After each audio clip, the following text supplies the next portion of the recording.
ஞானானந்தமயம் தேவம் நிர்மலஸ்படிகாகிருதியும் ஆதாரம் சர்வ வித்யானாம் ஹயக்ரீவம் பாஸ்மகே. நெக்ஸ்ட் ஜென் டிவி நேயர்களுக்கு அஸ்ட்ரோ கேஎஸ் ஐயங்காரின் பணிவான நமஸ்காரங்கள். வக்ர சனி பயிற்சி. சனி பகவான் அப்படின்னு சொல்லும் பொழுதே துலாத்தில் உச்சம் பெறுறதும் மேஷத்தில் நீச்சம் பெறக்கூடிய ஒரு கிரகம்.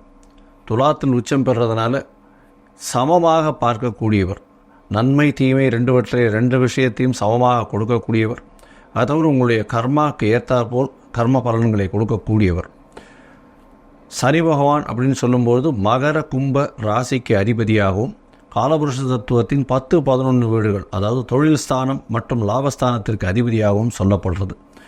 கர்மகாரகன், ஆயுள்காரகன், அதை தவிர உங்களுடைய தொழில் சம்பந்தமான விஷயங்களுக்கு காரகத்துவம் பெறக்கூடிய கிரகம். அப்படின்றதுனால சனி பகவானுடைய பெயர்ச்சியோ சனி பகவானுடைய வக்கரமோ மிகப்பெரிய மாற்றத்தையும் ஏற்றத்தையும் மிகப்பெரிய ஒரு அதிர்வை கொடுக்கக்கூடியதாக இருக்கும். பொதுவாக சனி பகவான் அப்படின்னு சொல்லும் பொழுதே அவர் 7 சனி, அஷ்டமத்து சனி, அர்த்தாஷ்டம சனி, இந்த மாதிரியான விஷயங்களை தான் பேசுவோம். இப்போது வக்கரகதியில் வந்திருக்கார். வக்கரகதி அப்படின்னா என்ன அப்படின்னா, சூரியனுக்கும் சனிக்கும் உண்டான இடைவெளி அதிகமாகும் பொழுதும் அதாவது சனி பகவான் அவருடைய ஆர்பிட்டில் சுற்றிட்டே இருப்பார், சூரிய பகவானும் போயிட்டு இருக்கும்பொழுது அவருடைய இடைவெளி கொஞ்சம் அதிகமாகும். அதனால் பின்னோக்கி செல்வது போல் தெரியுமே தவிர அவர் பின்னோக்கி போக மாட்டார். பொதுவாகவே எல்லா கிரகங்களுக்கும் இந்த வக்கரகதி உண்டு. ஆனால் சூரியன், சந்திரன், ராகு, கேது இந்த 4 கிரகங்களுக்கு கிடையாது. இந்த சனி பகவானும் சரி, குரு பகவானும் சரி, சுக்கிரன், புதன், செவ்வாய் இந்த கிரகங்களுக்கு வக்கரகதிகள் உண்டு. 5 கட்டம் தாண்டி போனாலே, ராசியிலேயே 5 கட்டம் தாண்டி போனாலே பொதுவாகவே வக்கரம் அடையக்கூடிய, சூரியனுக்கு 5 கட்டம் தாண்டி போகக்கூடிய காலகட்டத்தில் வக்கரகதி அடையும். வக்கரகதி அடையும் பொழுது என்ன ஆகும் அப்படின்னா, கொடுக்கக்கூடிய பலனை பாதியாகவோ அல்லது முழுமையாகவோ குறைத்து கொள்ளக்கூடிய வாய்ப்பு உண்டு. இல்லை என்றால் அதிகமாக கொடுக்கக்கூடிய வாய்ப்பு உண்டு. 2 பக்கமும் இருக்கும். அதனால் எந்த ஜாதகத்துக்கு தசாபுக்தி அந்தரம் சூக்ஷ்மம் எப்படி இருக்குன்றதையும் பார்த்து, அந்த கோச்சாரம் எப்படி வேலை செய்கிறதுன்றதை பார்த்து தான் பலன் சொல்லணும். சனி பகவானை பொறுத்தவரையிலும் இப்பொழுது 19/6/2024 அப்போ வக்கரகதி அடைகிறார். வக்கரகதி அடையும் பொழுது கும்பராசியில் சதய நட்சத்திரம் 3ஆம் பாதத்தில் இருக்கார். வக்கரகதி ஆரம்பிக்கிறது 19/6/2024 ஆனி மாதம் 5ஆம் தேதி. 4/11/2024 கிட்டத்தட்ட ஒரு 139 நாள் வக்கரகதியிலிருந்து அவர் திருப்பியும் நேர்முகமாக செல்கிறார். அதாவது கிளாக் வைஸில் வலப்பக்கம் செல்ல போக ஆரம்பிக்கிறார். இந்த காலகட்டமான 139 நாளில் பார்த்தோன்னா கும்பராசியிலேயே தான் இருக்கார், சதய நட்சத்திரத்திலே தான் இருக்கார். சரி, அப்போ என்ன பெரிய மாற்றம் வந்துட போகிறது அப்படின்னா, சதய நட்சத்திரம் 3ஆம் பாதத்திலிருந்து 2ஆம் பாதமும் 2ஆம் பாதத்திலிருந்து 1 பாதமும் வரக்கூடிய காலகட்டமாக இருக்கும். ஐப்பசி மாதம் பார்த்தீங்கன்னா 11ஆம் தேதி அன்னைக்கு அவர், அதாவது ஐப்பசி மாதத்தப்போ மாறும்பொழுது 4/11/2024 அப்போ வக்கரகதி நிவர்த்தியாகி அதுக்கப்புறம் சனி பகவான் போகிறார். இந்த காலகட்டம் பார்த்தாலேயானால் சதயம் 3ஆம் பாதத்தில் கிட்டத்தட்ட 2 மாதம், அதாவது 61 நாள் இருக்கார். சதயம் 2ஆம் பாதத்தில் கிட்டத்தட்ட 47 நாட்கள், 1.5 மாதம் இருக்கார். அதுக்கப்புறம் 1 மாதம், அதாவது ஒரு 31 நாள் சதயம் 1ஆம் பாதத்தில் இருக்கார்.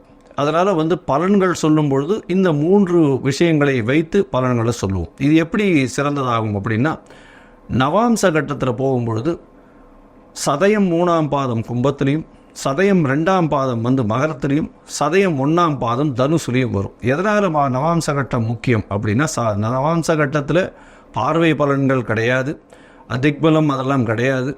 இருந்தாலும் நவாம்ச கட்டத்தில் கிரகங்கள் இருக்கக்கூடிய நிலையை வைத்து, அதாவது எந்த ராசியில் இருக்கிறதோ நவாம்சத்தில் அந்த ராசிக்கு உண்டான விஷயங்களை சொல்லும். அதில் ஒரு ரொம்ப முக்கியமான விஷயம் என்ன அப்படின்னா, இந்த சுபர்னுடைய ராசிகளில் நவாம்ச கட்டத்தில் தீய கிரகங்கள் இருந்தாலும் புஷ்கர நவாம்சம் அப்படின்னு சொல்லக்கூடிய ஒரு பெரிய விசேஷம் உண்டு. ராகுவுக்கே தனுசுல ராகு இருக்கும் பொழுது புஷ்கர நவாம்சம் உண்டு அப்படின்னு சொல்லக்கூடியது. அதனால் சுபர்களின் வீட்டில் இருக்கக்கூடிய காலகட்டத்தில் எந்த ஒரு அசுப கிரகங்களும் புஷ்கர நவாம்சம்னு ஒரு பெரிய ஏற்றத்தை கொடுக்கறதுனால அதை வைத்து பலன் சொல்லக்கூடிய விஷயம் நிச்சயமாக வரும். இப்போ பார்த்தலையானா பொதுவாக சனி பகவானை பொறுத்தவரையிலும் கர்மகாரகன்னு சொல்கிறோம்.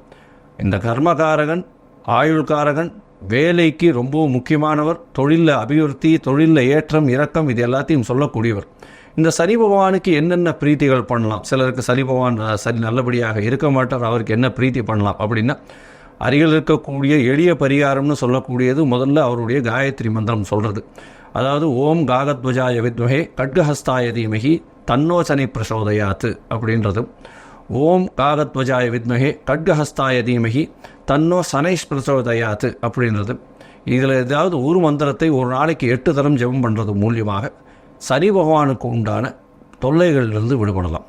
சரி, இதை தவிர கொஞ்சம் பெட்டராக இருக்கிறது அப்படின்னா, சனிக்கிழமை அருகில் இருக்கக்கூடிய நவகிரகத்தில் போய் சனி பகவானுக்கு எல்தீபம் போட்டுட்டு வர்றதும் 8 பிரதட்சணம் பண்ணிட்டு வர்றதன் மூலியமாக சனீஸ்வரனுடைய பிரச்சனைகளிலிருந்து தீர்வு வரலாம். அதை விட கொஞ்சம் பெட்டராகனா டெய்லி காகத்திற்கு சாதம் வைக்கிறது, சுடசாதம் வைக்கிறதன் மூலியமாக சனீஸ்வரனுடைய பிரச்சனைகளிலிருந்து தீர்வு காணலாம். ஏழை எளிய மக்களுக்கு, அதாவது ஃபிசிக்கலி சேலஞ்சாக இருக்கக்கூடிய கால் ஊனமுற்று இருக்கக்கூடியவர்களுக்கு இரும்பு தானம், அதாவது அவங்களுக்கு இரும்பு சக்கர வாகனமோ இல்லைன்னா காலில் போட்டுக்கக்கூடிய ஷூஸ் மாதிரி வாங்கி கொடுக்குறதோ இந்த மாதிரியான விஷயங்கள் பண்ணும்பொழுது நல்ல ஒரு மாற்றங்கள் உங்களுக்கு வரும். தோல் சம்பந்தப்பட்ட, அதாவது பர்ஸு, அது ஷோல்டர் பேக், அது தவிர காலில் போட்டுக்கிற ஷூஸ் இதெல்லாம் துப்புரவு தூய்மை பணியாளர்கள், கீழ்த்தட்டு வேலை செய்பவர்கள், உடல் உழைப்பு செய்பவர்களுக்கு வாங்கி கொடுக்கறதன் மூலியமாக நிச்சயமாக ஒரு ஏற்றம் கிடைக்கும். பொதுவாகவே பார்த்தீங்கன்னா இந்த சனீஸ்வரன் அப்படின்னு சொல்லக்கூடிய சனி பகவான் ஒரு ராசியிலிருந்து அடுத்த ராசிக்கு போகிறதுக்கு ஒரு 2.5 வருஷம் ஆவார். 1 டிகிரி நான் தாண்டணும் அப்படின்னா 1 மாதம் ஆகும்.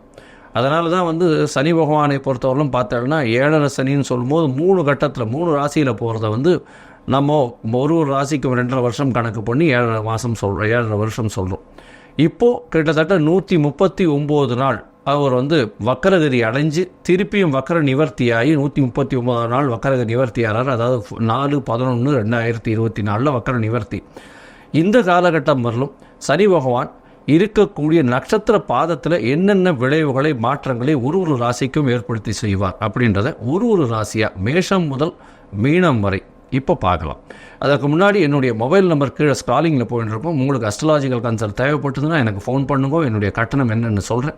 உங்களுடைய date, time, place of birth, உங்களுடைய பிறந்த, அதாவது உங்களுடைய பெயர், உங்களுடைய தாய் தகப்பின் பெயர் அனுப்பிச்சி வச்சிங்களே, ஏன்னா உங்களுடைய ஜாதகத்தை போட்டு சந்தி இருக்கா அப்படின்றத செக் பண்ணிவிட்டு, அதாவது சந்திரனுடைய பாத சந்தி இருக்கா, இல்லைன்னா நட்சத்திர சந்தி இருக்கா, இல்லை லக்ன சந்தி இருக்கா அப்படின்றது எல்லாத்தையும் அசஸ் பண்ணிவிட்டு அதற்கு பிறகு உங்கள் ஜாதகத்தை போட்டுட்டு உங்களோட பேசுகிறதுக்கு நான் அப்பாயின்மெண்ட் தரேன். அதற்கு ஏற்ற மாதிரி நம்ம டிஸ்கஸ் பண்ணலாம். இப்போது மேஷம் முதல் மீனம் வரை வக்கர சனி பயிற்சி 2024 19/6/2024 4/11/2024 வரை உண்டான நாட்களை ஒன்றொன்னா பார்க்கலாம். துலாம், சித்திரை, சுவாதி, விசாகம் இந்த 3 நட்சத்திரம் 9 பாதங்களை கொண்ட ராசி. ராசியின் அதிபதி அப்படின்னு சொல்லக்கூடியவர் சுக்கிர பகவான். சுக்கிர பகவானுக்கு மிகப்பெரிய ஏற்றமான நட்பு வீட்டில் இருக்கக்கூடியவர் அவரோட சனி பகவான்னு சொல்லக்கூடியவர். ஏன்னா ஒரு திரிகோண கேந்திரத்துக்கு அதிபதி. பொதுவாகவே ரிஷப, துலா ராசி லக்னங்களுக்கு சனி பகவான் ஏற்றத்தை மட்டுமே கொடுப்பார். அதுவும் துலா ராசிக்காரர்களுக்கு பார்த்தடையானால் நல்ல ஒரு ஏற்றம் கிடைக்கக்கூடிய காலகட்டமாக அமைய போகிறது. 4, 5க்கு அதிபதி. அதனால் பெரிய ஏற்றம் கிடைக்கக்கூடிய காலகட்டம். இப்போ 5ஆம் இடத்துல இருக்கிறதுனால பதவி, புகழ், அந்தஸ்து, செல்வாக்கு இதெல்லாம் அதிகமாக போகக்கூடிய வாய்ப்புகள் மிகவும் அதிகமாக இருக்கும். உங்களுடைய ராசிக்கு பார்த்தோம்னா 6ஆம் இடத்துல ராகு பகவான் இருக்குது. எல்லாமே நல்ல ஒரு ஏற்றத்தில் இருக்குது. இப்போது வக்கரகதி பெற்ற சனி பகவான் நல்ல ஒரு ஏற்றத்தை உங்களுக்கு கொடுக்க போகிறார். வக்கரகதி பெற்ற சனி பகவான் அப்படின்னு எடுக்கும்பொழுது பார்த்தேனால் சனி பகவான் 19/6/2024 வக்கரமடைகிறார். இந்த வக்கரமடைகிற காலத்தில் பார்த்தேனால் கும்பத்தில் இருக்கக்கூடிய சனி பகவான் சதய நட்சத்திரம் 3ஆம் பாதம், ராகுவினுடைய நட்சத்திரம், ராகுவும் 6ஆம் இடத்துல இருக்கார். ராகுவினுடைய நட்சத்திரத்தை இருந்து அவர் போகிறார், வக்கரகதி அடைகிறார். இது பார்த்தீங்களேனால் நவாம்சத்தில் கும்பத்திலேயே வரும், சதயம் 3ஆம் பாதம்ன்றது. இதன் மூலியமாக பார்க்கும்பொழுது வர்க்கோத்தமம் பெற்று சனி பகவான் இருக்கிறதுனால உங்களுக்கு புதிய பதவி, புகழ், அந்தஸ்து, கௌரவம் இதெல்லாம் வரக்கூடிய வாய்ப்புகள் மிகவும் அதிகமாக இருக்குது. இதன் மூலியமாக நல்ல ஒரு ஏற்றமான காலமாக வரப்போகிறது. 19/6/2024 19/8/2024 வரலும் உண்டான காலகட்டத்தில் நல்ல ஒரு ஏற்றம் கிடைக்கும். எதை தொட்டாலும் வெற்றி கிடைக்கக்கூடிய வாய்ப்புகள் நிச்சயமாக உண்டு. நீங்கள் புதிய விஷயங்களை எடுத்து செய்யக்கூடிய வாய்ப்புகள் நிச்சயமாக இருக்கும். ஏன்னா 5ஆம் இடத்துல இருக்கக்கூடியவர் உங்களுக்கு புதிய பதவி கிடைக்கக்கூடிய காலகட்டமாக அமைய போகிறது. இந்த வக்கரகதியில் பார்த்தாலேயானால் உங்களுடைய ராசிக்கு சதயம் 2ஆம் பாதம், அதாவது 5ஆம் இடத்துலேயே சனி பகவான் சதயம் 2ஆம் பாதத்தில் வக்கரகதியில் போகிறார். அதாவது 19/8/2024 4/10/2024 வரலும் உண்டான காலமான 1.5 மாதத்துக்கு போகிறார். இதில் பார்த்தாலேயானால் மகரத்தில் போகும், அதாவது இது நவாம்சத்தில் மகரத்தில் இருக்கக்கூடிய காலகட்டமாக இருக்கும். இந்த காலகட்டத்தில் மகரத்தில் இருக்கும் பொழுது 4ஆம் இடத்துல இருக்கார். இருந்தாலும் உங்களுக்கு ஒரு பெரிய ஏற்றத்தை கொடுப்பார். படிக்கக்கூடிய மாணவர்களுக்கெல்லாம் ஒரு பெரிய மாற்றத்தை கொடுக்கக்கூடிய காலகட்டம்.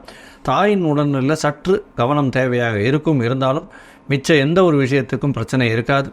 4ஆம் இடமான சுகஸ்தானம், வீடு மனை வாங்கக்கூடிய வாய்ப்புகள் நிச்சயமாக வரும். வண்டி வாகனங்கள் இருக்கக்கூடிய வாய்ப்புகள் எல்லாமே நிச்சயமாக ஏற்றத்துடன் கிடைக்கும். இந்த 4ஆம் இடம்னு சொல்லக்கூடிய மகரம் உங்களுக்கு அது நில ராசி அப்படின்றதுனால நிலத்தை சார்ந்த ஒரு தொழில் பண்ணுறவங்க, அதை தவிர கட்டடக்கலை நிபுணர்கள், இந்த ஆர்கிடெக்சர்ஸ் இவாளுக்கெல்லாம் பெரிய ஏற்றத்தை கொடுக்கக்கூடிய காலகட்டம். ஏன்னா இன்ஜினியரிங் ப்ளஸ் நிபுணத்துவம், நிலத்தை சார்ந்த நிபுணத்துவம், அதை தவிர ஆர்கியாலஜிக்கல் சர்வே, ஆர்கியாலஜிக்கல் டிபார்ட்மெண்ட்ஸ் இதிலெல்லாம் ஒரு பெரிய ஏற்றத்தை கிடைக்கக்கூடிய காலகட்டமாக இருக்கும். புதிய கட்டிடங்கள் வடிவமைக்கிறது, அதாவது ஆர்கிடெக்சரல் இதில் பிடெக் ஆர்கிடெக்சர் இதெல்லாம் சொல்கிறாங்க இல்லையா, அதில் பெரிய ஏற்றம் கிடைக்கக்கூடிய காலகட்டம். அதை படிச்சிருக்கிறவங்களுக்கு நல்ல ஒரு ஏற்றம் கிடைக்கக்கூடிய காலகட்டமாக அமைய போகிறது. அந்த ஒரு 1.5 மாதத்தில் உங்களுக்கு ஒரு பெரிய ஏற்றம் கிடைக்கக்கூடிய, அதாவது ப்ரைவேட்டாக ப்ராக்டிஸ் பண்ணுறவங்களுக்கெல்லாம் நல்ல ஒரு ஏற்றம் கிடைக்கும். புதிய ப்ராஜெக்ட்ஸ் எல்லாம் கிடைக்கக்கூடிய வாய்ப்புகள் நிச்சயமாக உண்டு.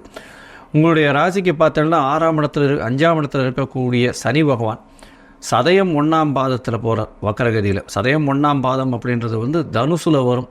சதயம் 1ஆம் பாதம் புஷ்கர ராசி அப்படின்னு சொல்லக்கூடிய புஷ்கர நவாம்சத்தில் வரும். அதாவது தனுசு ராசிக்கு வரும். தனுசு ராசியில் வரும்போது ராகுவினுடைய நட்சத்திரம் இருக்கிறதுனால கோதண்ட ராகுவாக செயல்படக்கூடிய காலகட்டம். எதை தொட்டாலும் பொன்னாக கூறியக்கூடிய காலகட்டம். முயற்சிகள் எல்லாமே வெற்றி பெறக்கூடிய வாய்ப்புகள் மிகவும் அதிகமாக இருக்கும். எல்லா முயற்சிகளும் வெற்றி பெறும். எப்போ 4/10/2024 4/11/2024 வரலும் உண்டான காலகட்டத்தில் முயற்சி எது எடுத்தாலும் வெற்றியில் போய்விடும். அதன் மூலியமாக பார்த்தடையாதால் உங்களுக்கு குபேர சம்பத்து வரக்கூடிய வாய்ப்புகள் நிச்சயமாக உண்டு. இந்த பொதுவாக பார்த்தீங்களேயானால் இந்த இது வக்கர பயிற்சியானது ஒரு பெரிய ஏற்றத்தை கொடுக்கக்கூடிய காலகட்டமாக அமையப்போகுது. 5ஆம் இடத்துல வக்கரமானாலும் உங்களுக்கு ஒரு பெரிய ஏற்றத்தை கொடுக்கக்கூடிய காலகட்டமாக அமையப்போகிறது. நீங்கள் அருகில் இருக்கக்கூடிய பவானி, அதாவது ஈரோடு பவானி கொடுமுடி இருக்கக்கூடிய கோவிலுக்கு போயிட்டு வர்றதன் மூலியமாக உங்களுக்கு சனீஸ்வர பகவானால் ஏற்படக்கூடிய தடங்கல்களோ எந்த ஒரு விஷயங்களோ பாதிப்புகளோ இல்லாமல் இருக்கக்கூடும் அப்படின்றத சொல்கிறேன். லோகா சமஸ்தா சுகினோ பவந்து. நன்றி, நமஸ்காரம்.